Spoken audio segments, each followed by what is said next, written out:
तो चलिएगा, एक और इम्पॉर्टेंट टॉपिक जो रिसेंटली जहाँ से क्वेश्चन पूछ रहे हैं, पहले नहीं पूछते थे, अभी थोड़ा सा यहाँ से पूछना शुरू किया है। ठीक है, जरा ध्यान दीजिएगा। टॉपिक है जी बायो रिएक्टर्स का। ठीक है जी, तो what are these particular bioreactors. ठीक है, देखिए बायो का मीनिंग हो गया लिविंग, और रिएक्टर का मीनिंग हो गया जहां पर रिएक्शन होती है। ठीक है, तो ध्यान दीजिएगा। ये बायो रिएक्टर क्या है? जो हमारे पास ट्रांसफॉर्मेंट है या रिकॉम्बिनेंट जो हमारे पास ऑर्गेनिज्म है। मीन बाय रिकॉम्बिनेंट ऑर्गेनिज्म का मतलब है कि जिसमें हमने रिकॉम्बिनेंट डीएनए एस में इंसर्ट किया है, और वो बेसिकली कहीं ना कहीं हमें प्रोडक्ट की फॉर्मेशन कर दे सकता है। तो हम उस पर्टिकुलर ऑर्गेनिज्म को एक ऐसे चैम्बर के अंदर डालेंगे जहां पर उसकी क्वांटिटी इंक्रीज हो सके। अब क्वांटिटी को इंक्रीज करने के लिए हर एक ऑर्गेनिज्म को मिनिमम रिक्वायरमेंट है न्यूट्रिशन की।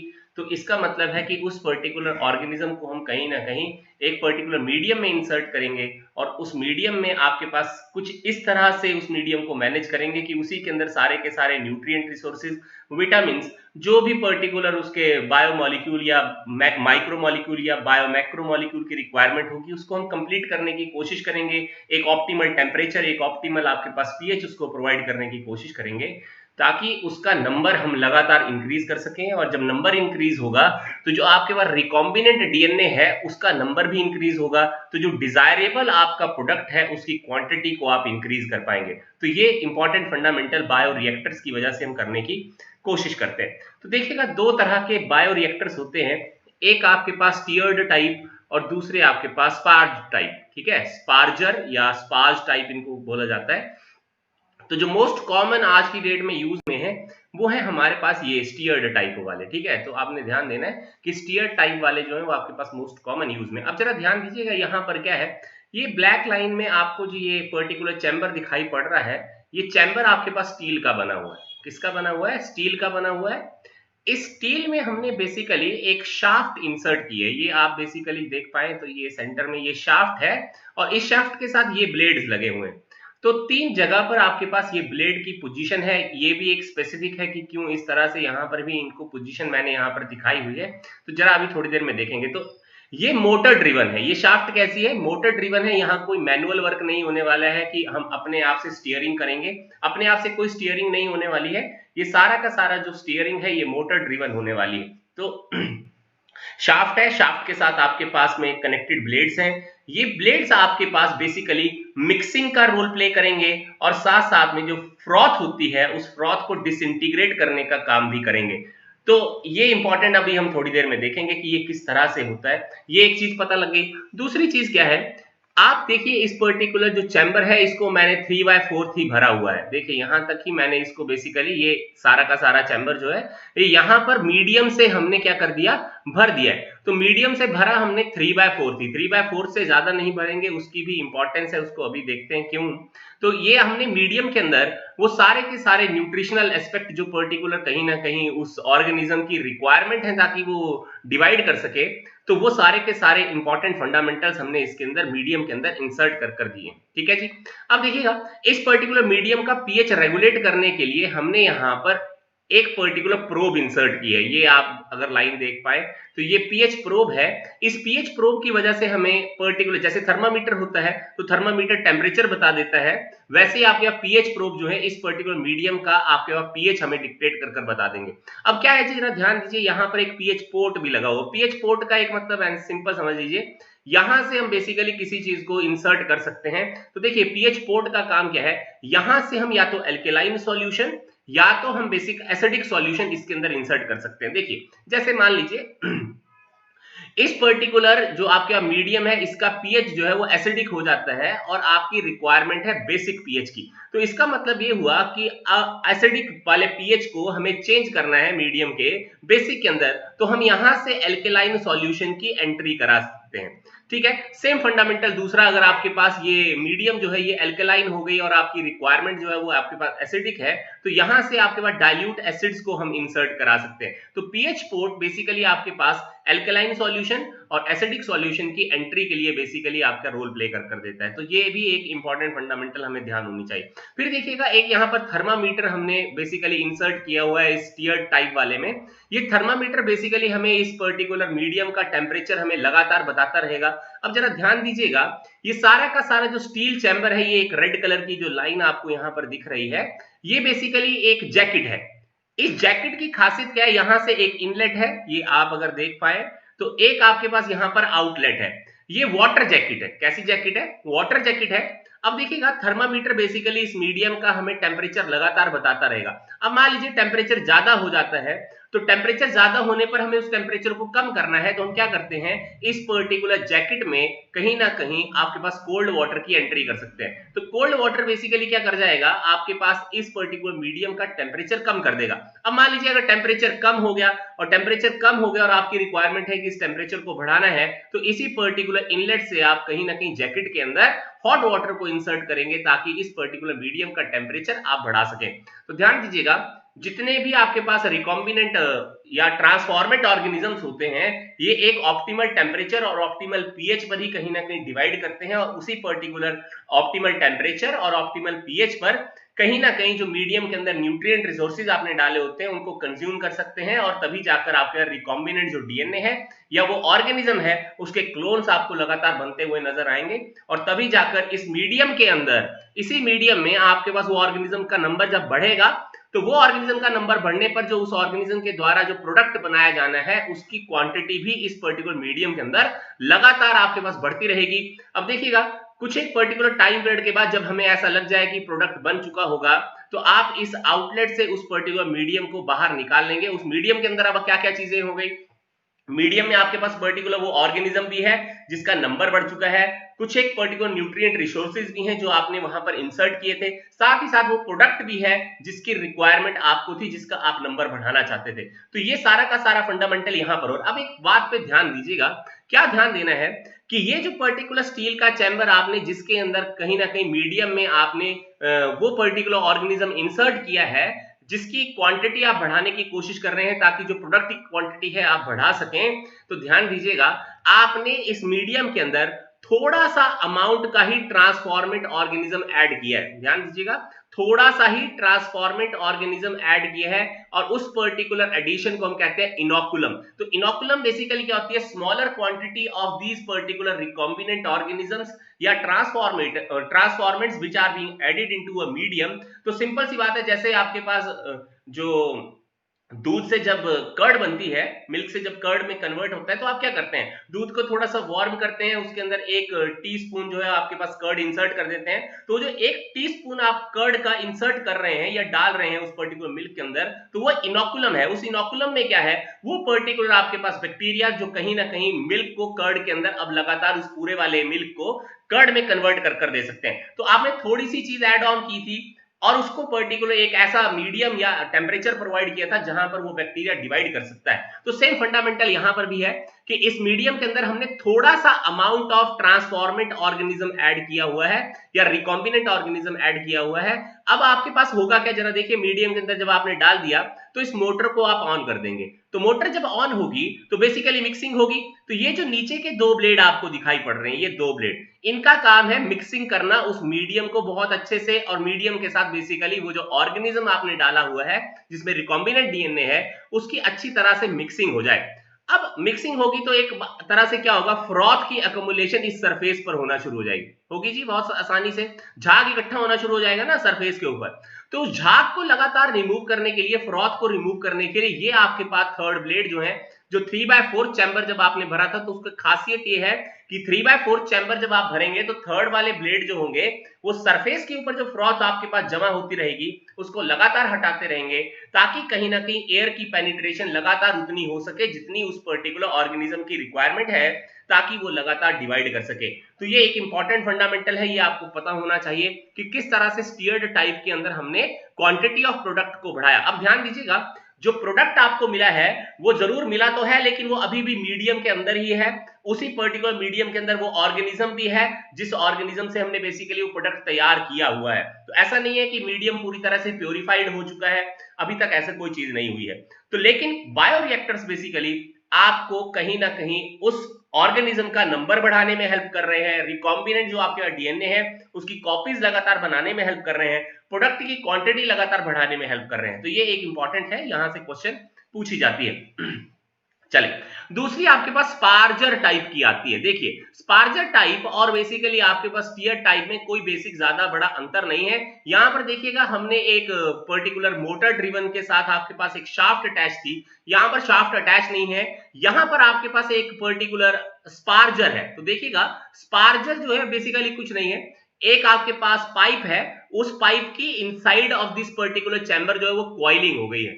बहुत सिंपल सी चीज है। अब क्वाइलिंग हो गई, अब क्वाइलिंग के बाद बेसिकली इस पाइप में क्या है कि ये छोटे छोटे से आपके पास छेद हैं, ठीक है जी, पोर्स हैं इसके अंदर डले हुए। अब क्या करते हैं, इस पोर से आपके पास या इस पाइप से आप बेसिकली एयर की एंट्रेंस करवा रहे हैं। जब एयर की एंट्रेंस करवाओगे तो यहां मीडियम के अंदर आपके पास बबल्स बनना शुरू हो जाएंगे, बबल्स बनेंगे, और यही बबल्स बेसिकली इस मीडियम के अंदर वो जो आपने इनोकुलम ऐड किया था और जो मीडियम के अंदर न्यूट्रिशनल क्वांटिटीज आपने ऐड की थी या आप न्यूट्रिशनल रिसोर्सेज जो ऐड किए थे वो सारे के सारे मिक्स होंगे किसकी मदद से, ये जो एयर आपने इस स्पार्जर से एंटर की है। स्पार्जर क्या है, नथिंग बट अ पाइप। उस पाइप की आपके पास inside of this particular steel chamber क्या हो गई है, क्वाइलिंग हो गई है, और उस क्वाइल्ड आपके पास पाइप के अंदर आपके पास कहीं ना कहीं पोर्स क्रिएटेड हैं, और इस पोर से जब हवा आती है तो हवा बेसिकली आपके पास इस मीडियम को कहीं ना कहीं मिक्सिंग के लिए मजबूर करती है अलोंग विद द इनोकुलम। तो ये बेसिक फंडामेंटल आपके पास थोड़ा सा अलग टाइप का है, ये ज्यादातर हम यूज नहीं करते हैं क्योंकि यहां पर सारी प्रोसेस मैनुअल होने वाली है, तो यहां पर कहीं ना कहीं दिक्कतें रहती हैं और प्रॉपर मिक्सिंग नहीं हो पाती है। इसीलिए स्टीयर्ड टाइप के हम बायोरिएक्टर्स ज्यादा यूज करते हैं, स्पार्जर टाइप के हम यूज नहीं करते हैं। तो ये इंपॉर्टेंट है, यहां से क्वेश्चन आपको पूछी जा सकती है कि स्टीयर्ड और स्पार्जर में आपके पास कौन सा बेटर एफिशिएंट होता है, तो वो स्टीयर्ड टाइप का है, क्यों होता है वो हमने अभी देख लिया। चलिए अब क्या हुआ जी, अब ये हुआ कि आपके पास मीडियम में ही प्रोडक्ट है, मीडियम में ही आपके पास कहीं ना कहीं वो ऑर्गेनिज्म भी है, और उसी मीडियम में आपके पास वो जो न्यूट्रिशनल रिसोर्सेज आपने ऐड किए हैं वो भी हैं। अब बात यह आई कि आप प्रोडक्ट को कहीं ना कहीं आइसोलेट करने की कोशिश करेंगे, प्रोडक्ट आपको उस मीडियम में से निकालना है क्योंकि उसी मीडियम के अंदर ऑर्गेनिज्म भी है, उसी मीडियम में न्यूट्रिशनल रिसोर्सेज भी अभी पड़े हुए हैं, तो आपको तो वो बाहर निकालना है प्रोडक्ट। इसका मतलब है कि कहीं ना कहीं उस प्रोडक्ट की आइसोलेशन और प्यूरिफिकेशन करने पड़ेगी ताकि वो बाद में जाकर हम यूज में ला सकें। तो आपके पास एक प्रोसेस है जिसकी मदद से हम ये सारी की सारी चीज कर पाते हैं, जिसका नाम है डाउनस्ट्रीम प्रोसेसिंग। ध्यान दीजिएगा, डाउनस्ट्रीम प्रोसेसिंग से आप क्या क्या करने की कोशिश करते हैं। तो पहला स्टेप आप करते हैं that is isolation of the product, second आप क्या करते हैं that is the purification of the product, third उस प्रोडक्ट की टेस्टिंग करते हैं, और उसके बाद उसकी पैकेजिंग करते हैं और कमर्शियल पर्पस के लिए उस प्रोडक्ट को हम यूज करते हुए दिखाई पड़ेंगे। तो ये सारा का सारा फंडामेंटल हम डाउनस्ट्रीम प्रोसेसिंग की मदद से करते हैं। तो मेरी बात समझ आ गई कि बायोरिएक्टर और डाउनस्ट्रीम प्रोसेसिंग से क्या चीज होगी। बायोरिएक्टर से ध्यान रखिएगा, जो ट्रांसफॉर्मेंट है उसका नंबर बढ़ाने की कोशिश कर रहे हैं, जो डिजायर्ड प्रोडक्ट है उसकी क्वांटिटी को बढ़ाने की कोशिश कर रहे हैं, और डाउनस्ट्रीम प्रोसेसिंग से उस मीडियम में, उस बायोरिएक्टर के अंदर जो आपके पास प्रोडक्ट मीडियम में इकट्ठा है उस प्रोडक्ट को हम कहीं ना कहीं आइसोलेट करने की कोशिश करेंगे, उसी प्रोडक्ट की प्योरिफिकेशन, फिर उसकी टेस्टिंग करेंगे, और पैकेजिंग के बाद उसका यूज करने के लिए, कमर्शियल पर्पस के लिए हम उसको बाजार के अंदर भेज देंगे। तो ये सारा का सारा प्रोसेस कुछ इस तरह से किया जाता है। तो हमें पता होना चाहिए कि स्टीयर्ड टाइप के बायोरिएक्टर्स ज्यादा यूज होते हैं और स्पार्जर टाइप के बहुत रेयरली यूज किए जाते हैं। तो आगे चलते हैं।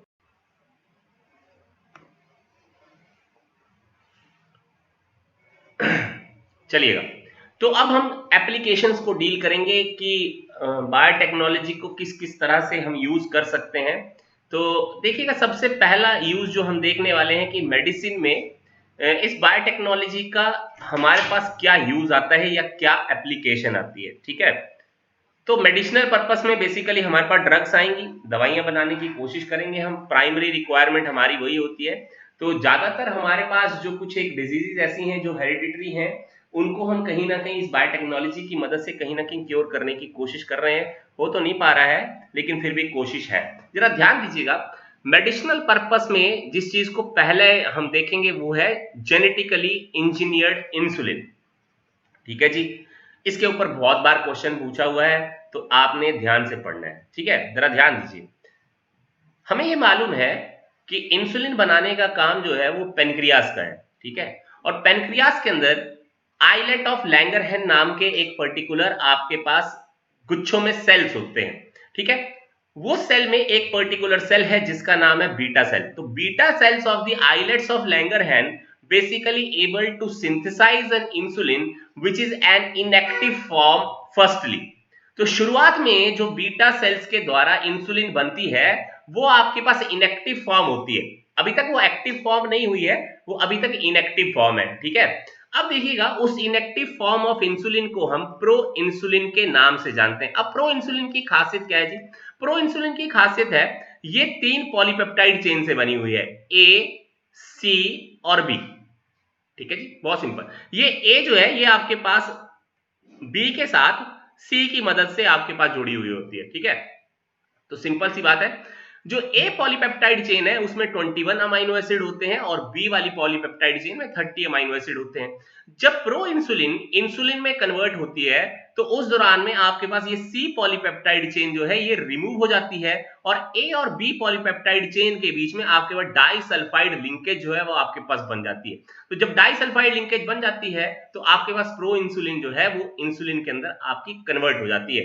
तो ए वाली पॉलीपेप्टाइड में आपके 21 अमाइनो एसिड है और बी वाली के अंदर आपके पास 30 अमाइनो एसिड होते हैं। अब देखिएगा ये सारी प्रोसेस तो नॉर्मली हो रही है, ह्यूमन की बॉडी के अंदर नॉर्मली हो रही है। अब इस प्रोसेस को करवाने में जो समय लग रहा है वो ज्यादा लग रहा है।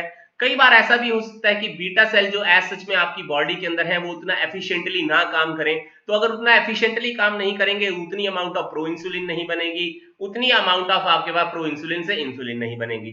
कई बार बीटा सेल जो है वो आपके पास डिस्ट्रॉय हो जाते हैं, अगर डिस्ट्रक्शन हो जाएगी तो एज सच में इंसुलिन होगी ही नहीं बॉडी के अंदर। तो इंसुलिन का बेसिक रोल आपको अगर पता हो तो क्या होता है जी, वो ग्लूकोज को किसमें कन्वर्ट कर देती है? ग्लाइकोजन के अंदर। तो ये हमें मालूम है। ठीक है, तो जो ब्लड के अंदर ग्लूकोज की क्वांटिटी होगी उसको बढ़ने नहीं देती है, इंसुलिन का काम है। अगर ग्लूकोज की क्वांटिटी ब्लड के अंदर बढ़ जाती है तो आपके पास वही जो ग्लूकोज है वो यूरिन के अंदर एक्सक्रीट होना शुरू हो जाता है और बेसिकली डिजीज कॉज होती है जिसका नाम डायबिटीज मेलाइटिस है। सबने आपने पढ़ा होगा, मैंने आपको सिर्फ यहां पर डिक्टेट किया थोड़ा सा।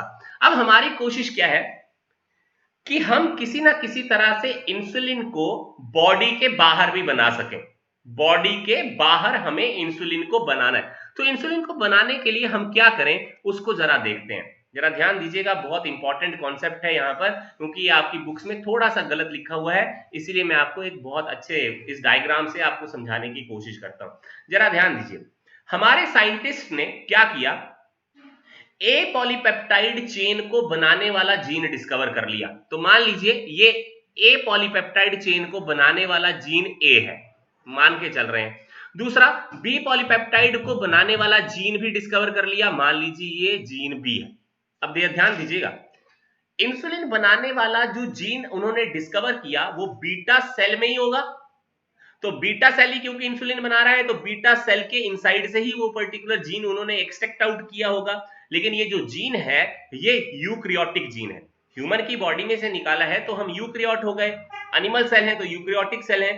तो बेसिकली यूक्रियोटिक सेल से हमने इस जीन को निकालकर प्रोक्रियोटिक सेल के प्लाज्मिड के साथ में जोड़ना है।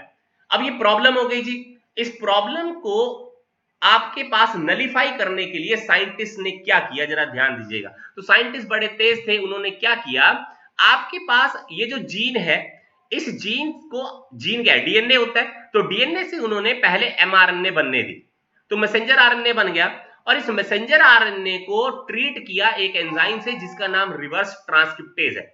तो हमें मालूम है कि रिवर्स ट्रांसक्रिप्टेज बेसिकली आपके पास मैसेंजर आरएनए को आपके पास डीएनए में कन्वर्ट करती है।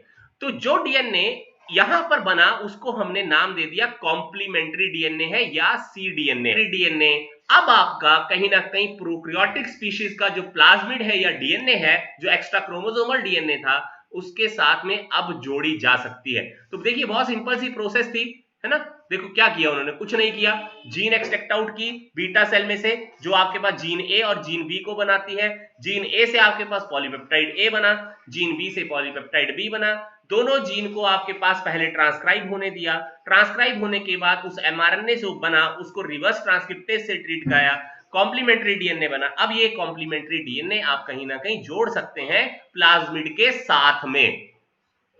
देखिए ये आपके पास जीन था, तो इस जीन की जब ट्रांसक्रिप्शन होती है तो शुरुआत में हेटेरोन्यूक्लियर आरएनए बनती है, डायरेक्टली एमआरएनए नहीं बनता है। तो हेटेरोन्यूक्लियर आरएनए की खासियत क्या होती है, इसमें एक्सॉन भी होते हैं, इसमें इंट्रॉन भी होते हैं। इंट्रॉन बेसिकली आपको पता है कि नॉन कोडोनिक सीक्वेंसेस होते हैं और एक्सॉन बेसिकली कोडोनिक सीक्वेंसेस होते हैं। अब हमें मालूम है कि जेनेटिक कोड जो है वो यूनिवर्सल होता है, सबको याद है ये। अगर जेनेटिक कोड की अगर खासियत किसी को याद ना हो तो मैं आपको बता रहा हूं कि जेनेटिक कोड यूनिवर्सल होता है। मीन बाय प्रोक्रियोटिक स्पीशीज में भी और आपके पास यूक्रियोटिक स्पीशीज में भी जेनेटिक कोड आपके पास उसी अमाइनो एसिड को रिप्रेजेंट करेंगे, चाहे वो यूक्रियोट में रिप्रेजेंट होता हो चाहे वो प्रोक्रियोट में रिप्रेजेंट होता हो। तो हेटेरोन्यूक्लियर आरएनए में से इंट्रॉन्स को रिमूव करवाया और रिमूव करवाने के बाद में उस प्रोसेस का नाम लिखा गया स्प्लाइसिंग। तो स्प्लाइसिंग की मदद से हमने इंट्रॉन्स रिमूव कराए। इंट्रॉन्स बेसिकली जब रिमूव हो गए तो एक्सॉन और एक्सॉन को जोड़ने के लिए लाइगेजेस की मदद ली गई और लाइगेजेस की मदद से जब वो एक्सॉन और एक्सॉन जुड़ गए तो आपके पास मैसेंजर आरएनए बना। अब इस मैसेंजर आरएनए की खासियत ये है कि इसमें सिर्फ आपके पास कोडोनिक सीक्वेंसेस है और वो कोडोनिक सीक्वेंसेस यूनिवर्सल हैं। चाहे अब इस मैसेंजर आरएनए से आप पर्टिकुलर जो कॉम्प्लीमेंट्री डीएनए बना रहे हैं, ये कॉम्प्लीमेंट्री डीएनए पूरा उसी तरह का होगा अब जिस तरह का आपके पास यूक्रियोटिक और प्रोक्रियोटिक स्पीशीज का डीएनए होती है। तो जो आपका ये सी डीएनए है ये यूक्रियोटिक डीएनए है और ये जो प्लाज्मिड है ये बेसिकली प्रोक्रियोटिक डीएनए है। तो आपके पास एक रिकॉम्बिनेंट डीएनए आ गया। अब इस रिकॉम्बिनेंट डीएनए को हमने इश्चेरिचिया कोलाई ए के अंदर इंसर्ट कर दिया और ये जो जीन बी वाला जो आपके पास रिकॉम्बिनेंट आपके पास प्लाज्मिड है इसको इश्चेरिचिया बली के अंदर आपके पास इंसर्ट कर दे दिया। तो इश्चेरिचिया कोलाई ए आपको पॉलीपेप्टाइड ए की सिंथेसिस कर दे देगी और पॉलीपेप्टाइड बी जो है उसकी सिंथेसिस आपको इश्चेरिचिया कोलाई बी कर दे देगी। अब आपके पास क्या हुआ, ए और बी पॉलीपेप्टाइड जो है वो लगातार बनते हुए आपको नजर आएंगे। जब इन पॉलीपेप्टाइड को एक दूसरे के साथ में हम एक पर्टिकुलर न्यूट्रिशनल मीडियम के अंदर रखेंगे तो वहां पर डाइसल्फाइड लिंकेज आपके पास ए पॉलीपेप्टाइड और बी पॉलीपेप्टाइड में आपको बनती हुई दिखाई पड़ेगी। तो वो बन गई इंसुलिन, है ना। इंसुलिन बन गई ना, क्योंकि ए और बी पॉलीपेप्टाइड को जोड़कर हमारे पास पीछे हमने देखा था कि जो ए था उसमें 21 आपके पास अमाइनो एसिड है और 30 आपके पास बी में है। जब ये दोनों आपके पास डाइसल्फाइड लिंकेज बनाते हैं तो इंसुलिन बन जाती है। सेम फंडामेंटल यहां पर भी हुआ, लेकिन यहां पर हमने थोड़ा सा जो सी पॉलीपेप्टाइड की वजह से जो प्रो इंसुलिन बन रही थी वो प्रो इंसुलिन ना बनाकर हमने डायरेक्टली इंसुलिन बनाई है। और इंसुलिन बनाने के लिए हम कहीं ना कहीं यूक्रियोटिक सेल का ही यूज किए हैं, उसी में से डीएनए निकाले हैं। इसीलिए इस इंसुलिन का नाम इंसुलिन ना लगकर हमने क्या रख दिया, हुमुलिन।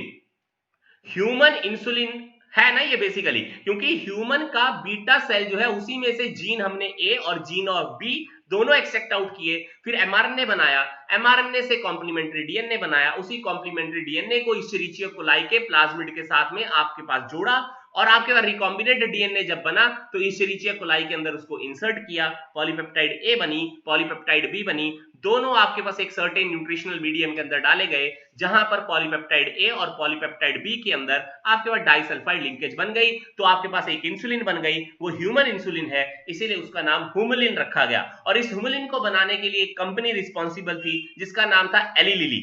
एली लिली नाम की कंपनी ने 5 जुलाई 1983 को इस हुमुलिन को हमें बनाकर दिया था।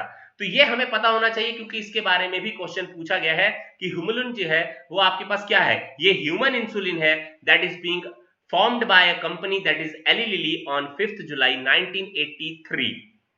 इसी जानकारी इसी इंसुलिन के बारे में और यहां से क्वेश्चन पूछे गए थे, इसलिए मैंने वो डायरेक्टली आपको स्टेटमेंट्स बताता हूं। देखिएगा